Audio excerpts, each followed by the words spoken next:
We are back. It is the Square Peg Pod. It's been a minute. How is everybody doing?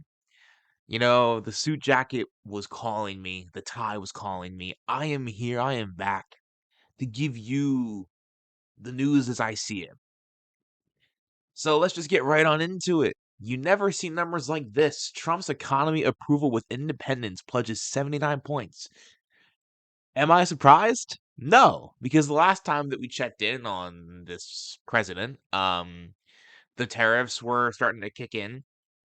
But a couple of things have happened. We've had an Iran war that has started since Trump has taken office, or since I last did my show. We have an Iran war, which means that the price of gas has gone up exponentially. In my area, it's almost $5 now. Um, which, by the way, I find it to be ironic that now the people that bitched about gas prices 3 years ago being near $5, which, by the way, y'all were correct to, they shouldn't have been that high. But now I find it to be really funny that those same people are going through like hula hoops to make the to justify this. They're going through hoops to justify this. Now, on the flip side, uh the liberals are saying, well, this proves that the president controls gas prices, but yet you were saying when it was under Biden that the president doesn't control gas prices. So really, the problem is everyone is trying to get brownie points without coming to the actual truth of the matter here. So this is from Yahoo Finance, and I'm going to read this here. During the 2024 presidential campaign, Donald Trump's approval ratings on the economy and inflation were among his key weapons. But just 50 months into his second term, the approval rating has plummeted so deeply and abruptly that the CNN's Harry Enton thought it was a typo. I mean, 79% plunge is crazy.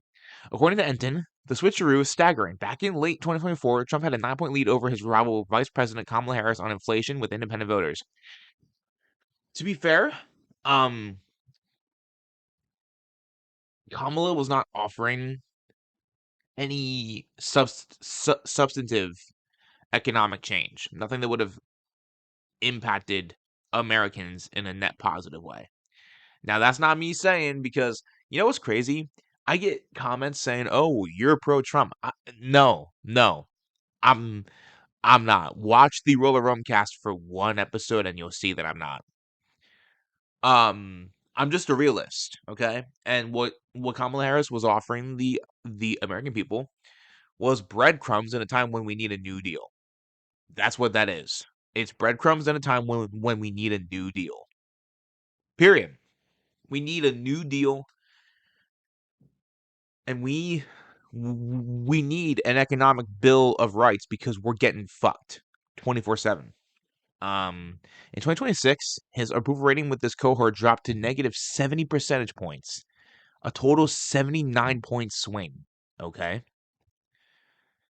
Honestly, I thought the spreadsheets, because I was so concerned, I somehow mistyped something, Enton said. My goodness gracious, you rarely ever see numbers this bad with independents, but that's exactly where the president is on inflation. The ongoing war in the Middle East and its impact on fuel prices could be a part of the reason why politically unaffiliated Americans are growing severely dissatisfied with the Trump economy. I forget who said it, but someone said, we like the populist part, but not the Republican part. People want populism. They don't want Republican populism. They want grassroots movements. They don't want protecting the Epstein class and giving tax breaks and subsidies to the Epstein class. Because that's exactly what's been happening for the last 60 years, ever since we lost the homie JFK.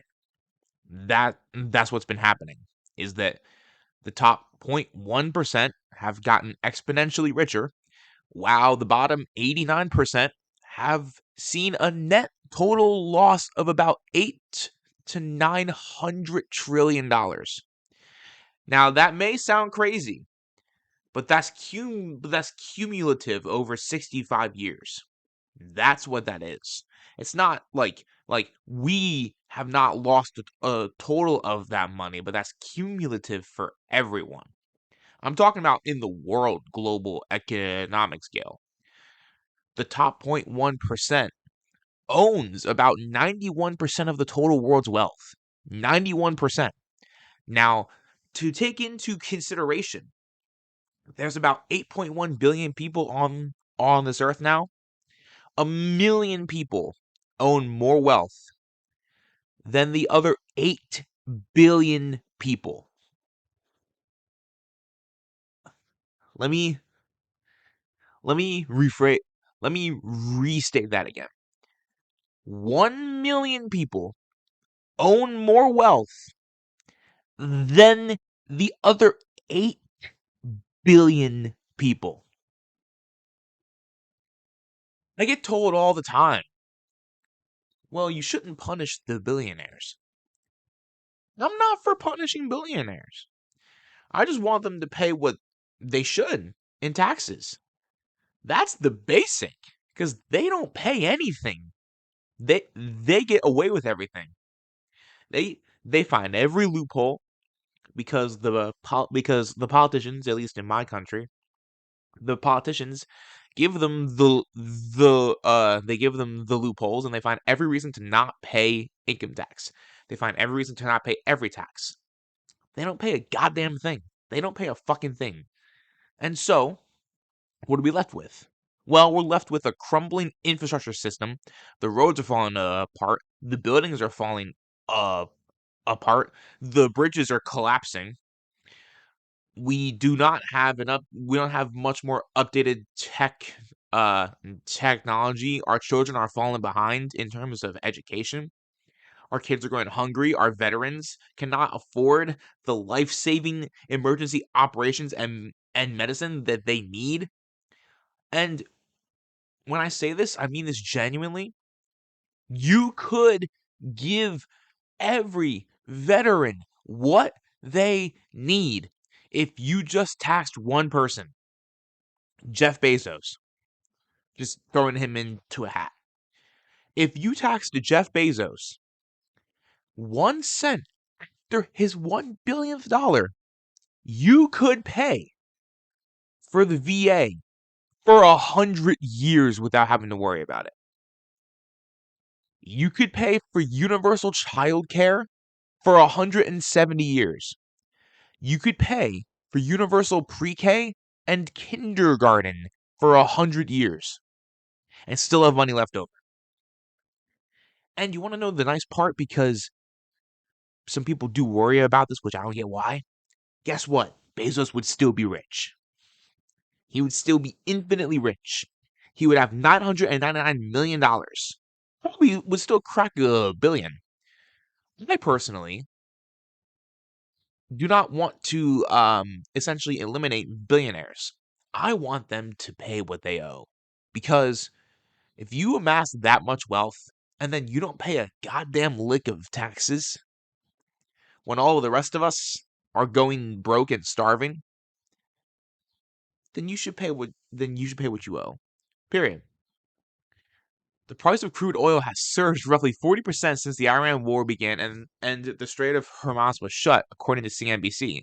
The sharp rise in fuel costs has a knock-on impact on the rest of the economy. According to the Bank of England, higher energy costs will also feed through indirectly to consumer prices as firms pass higher costs through their supply chains.